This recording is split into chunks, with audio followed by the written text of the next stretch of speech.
Hey, welcome back to my channel Duct Tape Mechanic and to another episode of my series Free on Facebook, a series of videos in which I find things for free and I show you how to repair them, recycle them, or repurpose them in another manner.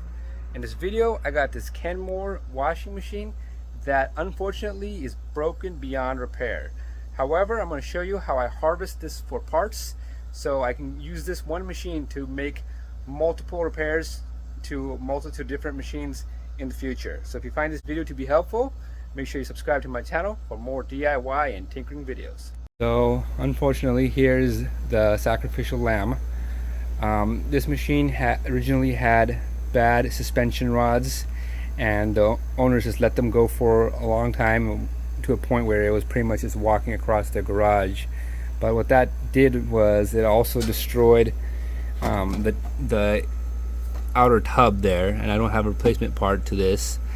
On top of that, there's a lot of kind of rust damage to this machine and a little bit of cosmetic damage as well, as you can see. So this is a good candidate for a part out machine. So this is a Kenmore. Basically it's made by Whirlpool, and a lot of the parts that you see on these machines, the ones that have the 6 LED lights followed by the pause play, are pretty much interchangeable. So there's really only 2 types of transmissions that these machines have. A lot of the motors are interchangeable, the valves in the back are interchangeable, the lid locks. So what I'm going to be doing in this video is I'm going to be tearing this whole thing apart, and then at the end I'm going to show you all the parts I harvested, and and how this will live on even though the machine itself can't be fixed. Then whatever parts I won't be used, I'm going to be recycling. So this is almost a zero waste process. So stay tuned to see how I do that.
So here's that broken inner tub that led me to part out this machine. What I'll do with this is I'll just maybe use a reciprocating saw to cut it into some pieces and just throw it into the recycling bin. There's not much else I can do with this.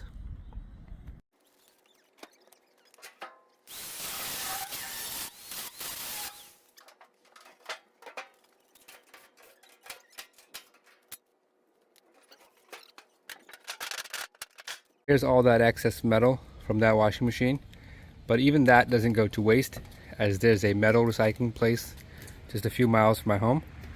So that's where this is going now. Alright, so this is all the stuff we pulled off the washing machine that can hopefully be used to repair maybe another 7 or 8 different machines. These machines are almost universal in all the parts they use. So if it's a Whirlpool, Maytag, Amana, Kenmore, Admiral, as long as it's a VMW type of machine with the suspension rods, almost all of these parts are going to be able to be used universally. Just to cover some of the components here, these are the water valves. This is a common failure point. These can get clogged, or the solenoids can burn out.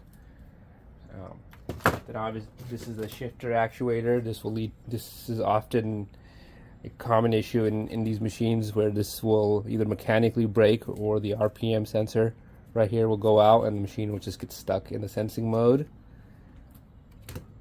The drain pump can occasionally burn or get clogged up, then burn. So you won't drain if it does that, but there's another $20 or $30 part. Here I have the transmission pulley and clutch. The teeth looks like they're pretty good on this one right here, so I may be able to reuse this part as well. If not, it's no big deal.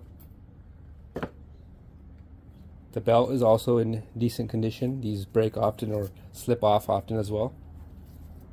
I was able to salvage a motor capacitor as well. Sometimes the machine will spin really slowly or give a code for motor error, and it's most of the time it's the motor capacitor that's bad and not the actual motor.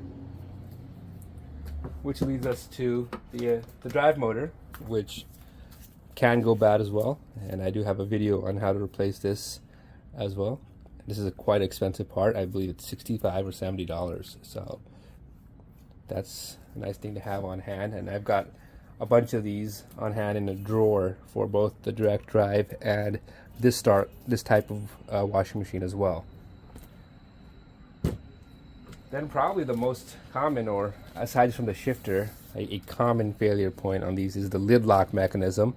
This is another $25 on Amazon or so. So I have these on hand. I have maybe 6 or 7 of these ones here. So it's nice to have these on hand.